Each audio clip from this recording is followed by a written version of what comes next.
Well, today we are at the home of James T. Farmer III. Is that correct? Did I get it right? Did I get it right? And James, you're in for a fascinating time learning about James, because I only recently learned about you. It seemed like all of a sudden, everywhere I went, people were saying, "Oh, do you have James Farmer's book? Have you listened to James Farmer talk? Has he done your yard? Has he done your house?" You know, you are a man of all trades. Well, you and Granddaddy were friends to begin with. That's right. So that That's helped. true. And you and I became friends on Fast Facebook. friends. Through That's that. right. That's yeah. right. That's right. That was the major That, case, but it just exploded. Of course, your granddad was always telling me everything you were doing, and I was thinking, yeah, sure, yeah, come on. But it was true. He's my best publicist. He is. Yeah. I mean, he is out there. But what is your official title, or what do you consider your official career? I'm a designer, period. Okay. And so it comes to interior design. I love to do interiors. I can do garden design, or maybe it's just designing a table. So I love to design. So you go from design Exactly. to design. Exactly. Frank McCall was an architect from South Georgia, and he was working with my parents on a home. And he told me, and I was just this little kid, and he said that he was a complete designer. And he could help with the garden, he could help with the inside, and he could throw a great party. And I thought, that's it, that's my inspiration right there. Well, did you know from the earliest days, though, that you had these ideas of things? I'm one of these old souls that is so fortunate to always have known what I've wanted to do. You know, some people wake up one day and realize, I'm 75 years old and I still don't know what I want to do. I happen to be born ready. And it was taking, That is it great. is such a blessing, Jackie. I mean, you're It just, is. yeah, it's like, was okay, just ready. let me get the years on me Exactly. and I'll be ready to go. That's exactly it. That's it. Super. Whether it was, you know, walking through the garden, we had this farm in Hawkinsville, which was such a great classroom, or, you know, running the garden with Granddaddy, or cooking with Mimi, or setting a beautiful table with Mama. Whatever it was, it all is connected. You hear the whole chic statement now of garden to table or farm to table. That's Southern lifestyle already, just without a title. So I love the idea of taking that and being able to be a face for it, be able to have a platform and speak about it, especially to my generation, who I feel like needs someone who's in their peerage to say, you can do this, you can grow that tomato and you can eat it. I do love tomatoes. They're so good. But, so you went to Auburn and studied? I studied horticulture and art history. And Auburn's horticulture. Horticulture and art history, Yes, now sir. there's a juxtaposition. So it's a juxtaposition, but they work well together. So I would go from one class where I'm learning about small trees, shrubs, and vines, but then I go to another class where I'm studying this beautiful Dutch oil painting that has all these flowers in it that I just learned about. So I could take how they grew, and then I could take how to compose them and put them together in that composition to make a beautiful painting or a beautiful arrangement.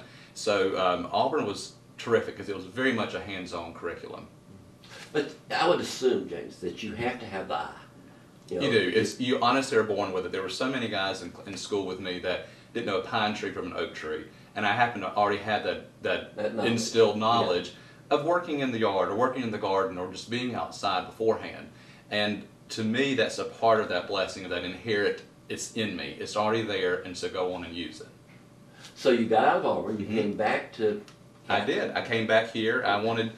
In a way, I wanted to be a big fish in a little pond, in the sense that I had a degree, I had a design license, I could draw plans, I could help people with their homes, and you know, the ink wasn't dry on my diploma before some of Middle Georgia's finest folks were saying, will you come help us? And that was very reassuring, because I could have gone somewhere. That confirmed everything. It truly did, because people already remembered, oh, well, he was helping me with my garden when he was 12. And it's so much fun to have that confirmation, like you said, to be able to come home, and even though the ink was still just dripping on the diploma, I could really help someone with their garden or with their home, and the rest is history. Now, how many years has it been since you were out of college? I was in school from 2000 to 2005, so I squeezed 4 years into 5.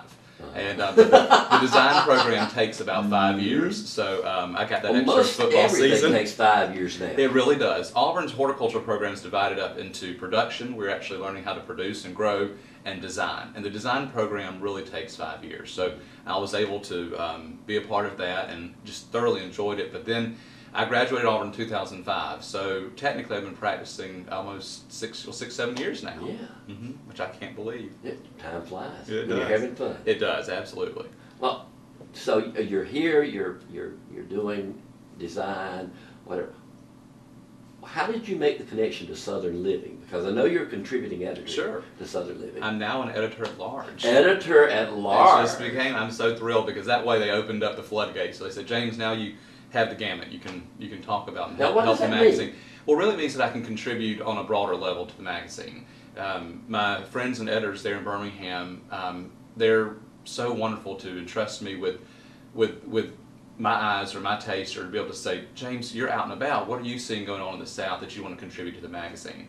So I just got back from a photo shoot in Kentucky, which was amazing because Kentucky, though further north than us, is still very southern. And they're when you say photo shoot, you mean it's an article or it's whatever, an article, and you're selecting the aspects. That's right. I helped decorate with John Karloftis, who's a well-known Kentucky designer, the old Kentucky Governor's Mansion. And so we decorated it for Christmas and had Ralph Anderson from Southern Living, and he photographed all that we did. And so that took a couple days to photograph because it's a beautiful old large home, but we used very interesting things that were, I call tradition with a twist. So that's how I work with the magazine. I'll be able to go up there and say, here's a beautiful old Southern home, and the story ideas, maybe you inherited a portrait or some silver, or you inherited some kind of something from someone. How do you use it today? So I used old things and a little bit of a modern twist. That is fantastic. It's a lot of fun. I didn't know you were editor at large. I was impressed with contributing editor. Well, this latest issue, that's it. So I'm real thrilled to be a part of that. Well, now, how did you make the connection with Southern? Well, a couple things. One, there's a garden in Macon that I helped renovate and restore, and that garden was featured in several magazines. It was featured in the Atlanta Journal-Constitution, and one of the editors from Southern Living saw that article, and I say it's a blind pig finding an acorn, but still an acorn nonetheless. So they opened up a door where I could meet with them, and I talked to them, and they photographed a garden I did in Montgomery. They photographed my aunt and uncle's home here in Perry, and that just started a relationship. And that's how it really all came about. It's all just one connection leads to another. That's right. Well, I had a professor who told me, it's not the grades you make, but the hands you shake. And I completely believe it. But he still wanted me to make a good grade, though. Yeah. But I do understand what he's talking about. Absolutely. I don't want to run out of time. I want to talk about your book. That's right. A Time to Plant. And that's from the Bible. That is. It's a whole series of a time to. Now, there's also a famous song where there's a time to. Turn. But what I wanted to do was take that ecclesiastical phrase and say that timing really is important. If you want tulips to bloom, to at least grow, you have to plant them at the right time. If you want things to grow from when you prune them, you have to prune them at the right time. Don't even get me started on crepe murder, but that's a whole other subject.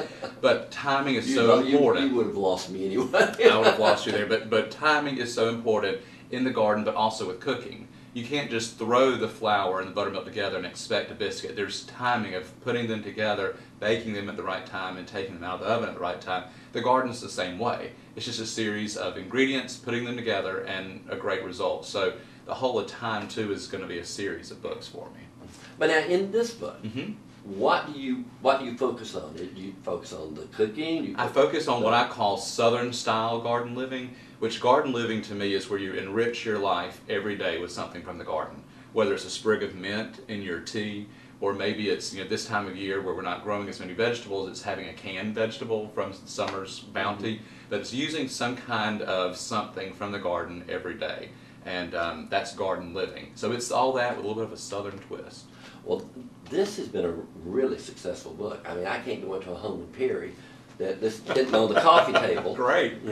And of course, we were both at an event a couple of weeks That's ago, right. and people walked right by my book display to say, "Where's James Farmer? Where's James Farmer?" That was me, just as the guide. Sitting him down there. I think what's been so great is that it takes a village. And you referenced Perry. I'm one of those folks that I truly believe in the village concept. Perry, Warner Robins, I'm from Kathleen, that middle ground between the two. If it weren't for that village, that home support, I wouldn't be able to do what I can do. That's one reason I want to practice and work here and live here. Banking and accounting and legal, it's just so much easier. I know everyone. And so having that confidence and that support of my hometown just enables me to be able to run on and get done what I want to do. And that's that small pond you're talking about. Exactly, exactly. Or big pond, no, small pond. That's right. Yeah. Because it's, I've had people ask me, well, gosh, with your movie reviews and everything, why didn't you ever move to L.A. or New York? I like the pond here. I love the pond here. The water's just right, and I think you can always go to places. You know, I love Atlanta. Yeah, you have access. Exactly. I love Atlanta, but I-75 South is so great because it brings you right back home. Yeah. I've always said that. As long as I have access to Atlanta, then I'm happy. You're exactly right. I've got to go to New York next week, and I'm thrilled. I'll go to New York, I'll see a great play, I'll have some meetings about some great projects I have coming up, and then I'll be home. And I love that because once you're somewhere where you're deluded, I feel like you don't have as strong of a message. Right. So that's why I love to be able to be here, and I can constantly be rejuvenated by my people here.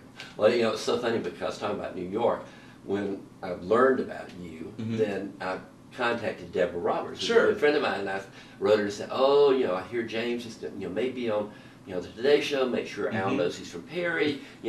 Take care of him while he's up That's there. right. Blah blah blah blah." And she wrote back and said, "Oh, I hosted a book signing for James, and that's how Al knew to get him on the Today Show." That's right. That's right. Deborah and Al have been so great Aren't they to me. great people? They're just the salt of the earth, most wonderful people I know. And for a Southern boy from Houston County to show up in New York with a book it's just so much fun to have someone like Deborah host the party. I tell Deborah all the time, I want to go out and just shout from the rooftops. Do y'all know, everybody know that Deborah Roberts is from here? She is from here. She is from, in fact, Deborah was strong to correct me because I was talking to some friends that I met in New York, and they said, "Now, where are you from?" I said, "Well, I'm from Deborah's hometown." Deborah tisk and said, "You're from Kathleen, son," and she's from Perry. And I said, "Well, I have a Perry phone number." Let me squeeze in. I'll squeeze in. I'm Houston County, but I'm thrilled to be from Kathleen. And that's what I say. I'm from Kathleen. And what's so interesting to me is that I've always had a Kathleen address. I've always had one, and I hope to always do. Well, so there are going to be more of these books. There will be more of these books, and it ends kind of on a cooking note, so A Time to Cook will be the next of this series, and in talks right now with the publishers exactly when it comes out. Who is your publisher? Gibbs Smith is my publisher. They're out of Utah, which is so interesting. How did you get connected to them? Well, Gibbs Smith, I have a literary agent, first off, who is a major help. As you know, it's always great to have someone representing you, but Gibbs Smith, they're the purveyors of these wonderful coffee table books, lifestyle books. And when they saw my manuscript and some of the preliminary artwork, they said, "James, this reminds us of Edith Wharton's Country Diary of an Edwardian Lady," which was my goal. I wanted that reminiscent style of a book. So Gibbs Smith just was the right fit for me. And they're not the biggest publishing house, but they're not the smallest, so I felt like they were a good fit. Well, that seems to have been your career so far, is you've made the right fit everywhere along the line. Well, if you wear an uncomfortable, ill-fitting pair of breeches, you're just going to be miserable all day long. Yeah, that's right. So you might as well go with what fits you. Find the fit. But your life is almost like your title, A Time to Plant, because it seems like everything has been in its time. And its due time. As it moved forward. My publicist, she told me, she said, "James, the wind is at our backs." And I love that. And I told her, I said, it's more so that the timing has been right. Yeah. And if you pick that peach too early, it just doesn't taste right. If you pick it too late, it's ruined as well. So it's all about timing. And the book is A Time to Plant. And James, thank you so much for letting us come into your house. Oh, I'm thrilled. And talk to you. So well, the rule about my house is if you come over once, you have to come over again. Oh, we'll be back. Okay, good. Thank you so much. Thank you.